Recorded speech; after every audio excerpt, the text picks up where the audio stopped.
Sawadee Cup. May the 26th. We are almost done with this month. Not that that's a good thing. I really didn't mind May at all. It stayed for such a short period of time. Kind of bummed about that. It went by fast.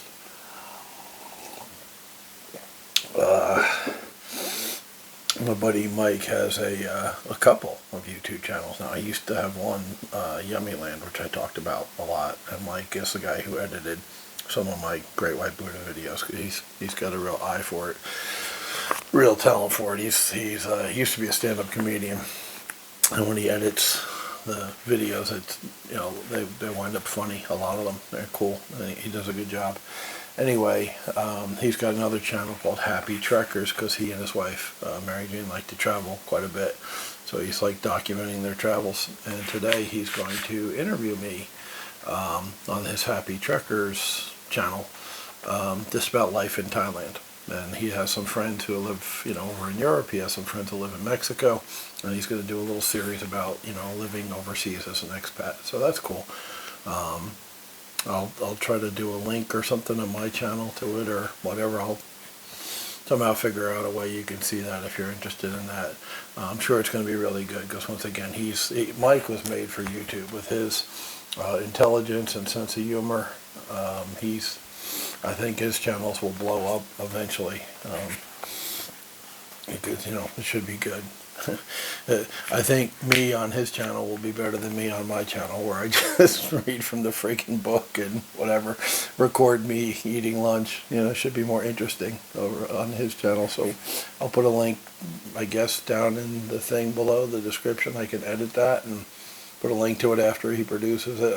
I don't know, or maybe tomorrow, or because it's going to take, he's doing the footage today, but I'm sure it'll take him a while to put it together, because unlike me, he doesn't just shoot stuff and upload it. He edits it on his laptop and shit. So anywho, that's coming in the next few days. Whenever he gets it up on his channel, I'll put a link to it on mine. May 26th. Remember, a kite flies against the wind. Bob Seger. Against the wind. Great song. Really good song.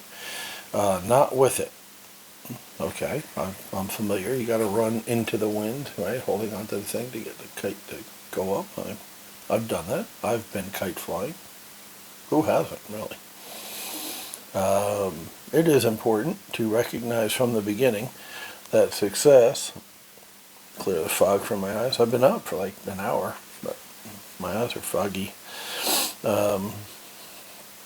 It is important to recognize from the beginning that success will not be achieved easily.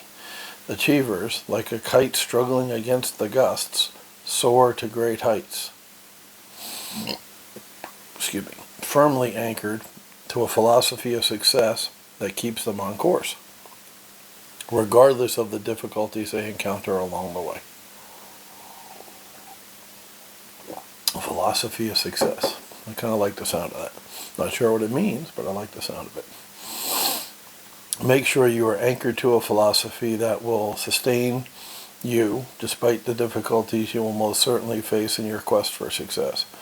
When you know what you are about, when you have definite goals and a plan for achieving them, you may be buffeted by the winds of circumstance. How long before I keep reading all this stuff about against the wind and buffeted by winds until I make a fart joke? You know, breaking wind, right? It's fart. Like, how long before I go there?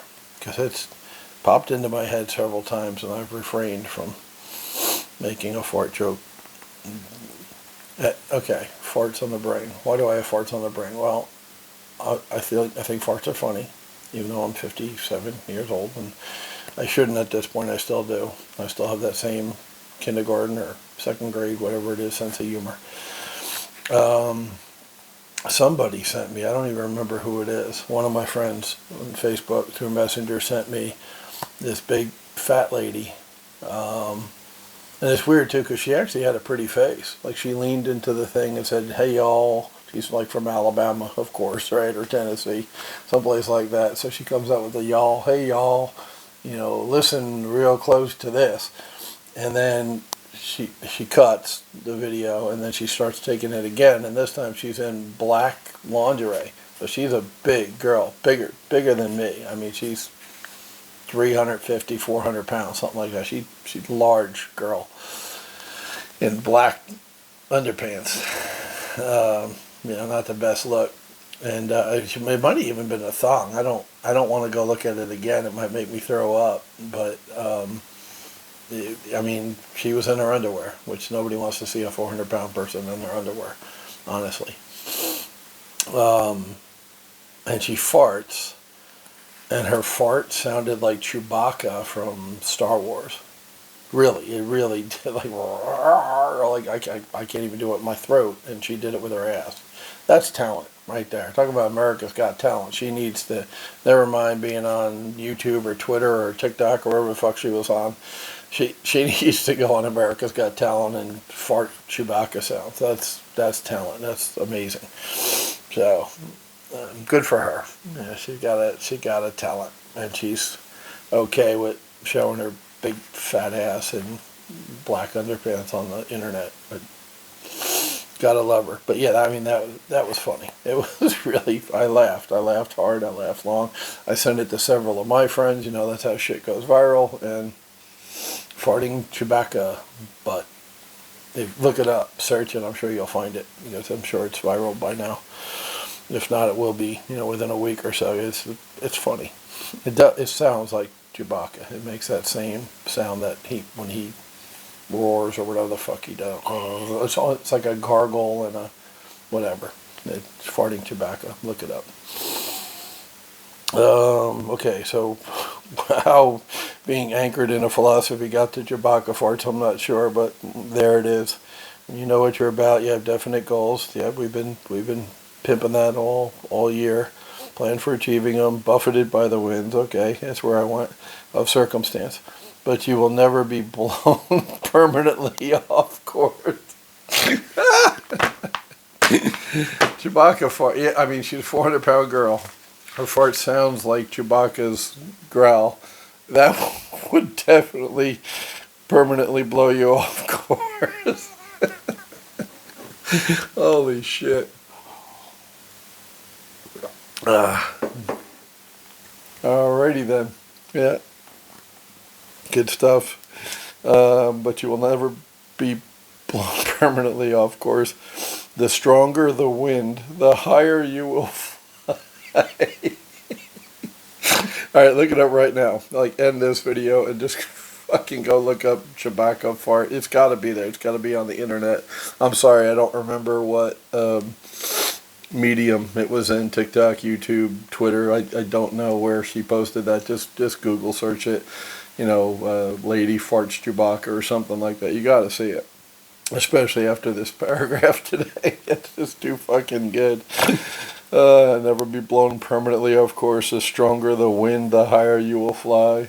Yeah, that's very true. Okay, I'm trying to pull back in, I'm trying to get back on topic here. I apologize for people who just, want the nuggets, because I'm totally off the fucking track today. Recognize beginning success will not be easily achieved. Right, okay, it's easy to do nothing. I agree 110%. I've done nothing, and it was easy, and it kind of felt good. But going against your nature have you ever, we talked about let's talk about parties, right? Have you ever been home and you're comfy, and in your home you got your little binky on? Binky is blanket, for those who don't know. You get your little binky on, or you get your stuffed animal, your comfy pillows, or whatever. For me, it's a chase lounge. It's the long thing where you can put your legs out while you're sitting, right? Either a recliner or a chase lounge, and I like the chase lounge better than the recliner. And if I'm there and I've got a big ass TV and I got some sports or movies up, I'm good. I don't need to move for the next several hours. But there's a party, there's a group of friends getting together who have invited you out, dinner, party, whatever, and you're like, fuck, I don't want to go.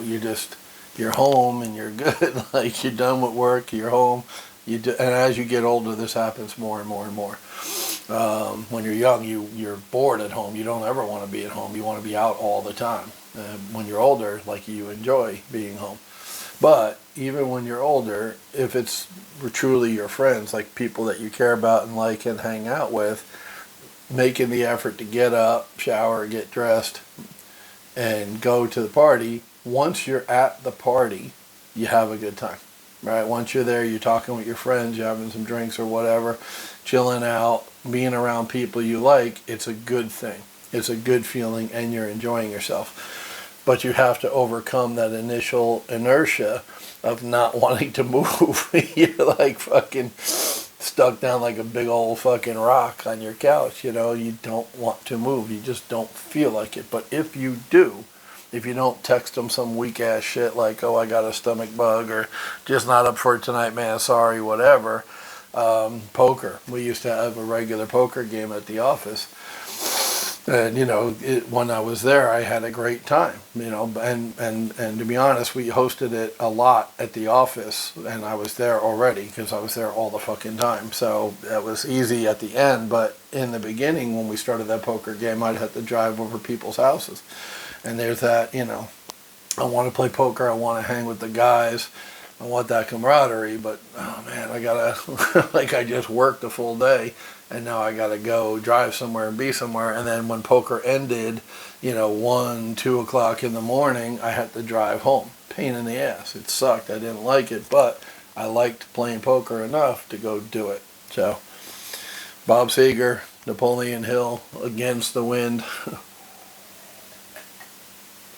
It's getting over that initial hurdle. If you ever watched racers, runners, professional runners, athletes, run, jump a hurdle, jump, run, jump, run, jump, run, jump, hurdling. The first one is the most difficult because they've got to kind of break stride. They're running, running, running. Now they've got to jump. So they got to think about it, tell their body to do it, time it right, and all that. But once they've jumped that first hurdle, the hurdles are a certain distance apart from each other, and obviously I've never been a hurdler, so I don't know what that distance is, but I know it's a fixed distance, and it's the same all the time. So once they jump that first hurdle, they land and go 1, 2, 3, jump, 1, 2, 3, jump, 1, 2, 3, jump. They know how many strides to get to the next hurdle before they jump again. So the second, third, fourth, fifth, etc. are much easier for them to jump. They're not really thinking about it because it's muscle memory and practice at that point where it's automatic. So really it's that first hurdle, So I think that's a great example, real life example of what he's talking about today. Jump over that first hurdle and then it gets easier. Get up, get off your ass, go to the party. Then you're enjoying yourself. You're having fun. A lot of guys who go to the gym tell me that it's the same thing. They're sitting at home watching TV, eating friggin' crackers or Pringles or whatever, and they're comfy, and they got to break out of that to get to the gym. Once they get to the gym, they feel great because they're pumping out, they're getting blood running through their body, they feel good, they're happy about their results. Maybe they pushed up 25 pounds more or something like that. So it's the same thing. You got to break through that initial resistance to get to good things to happen.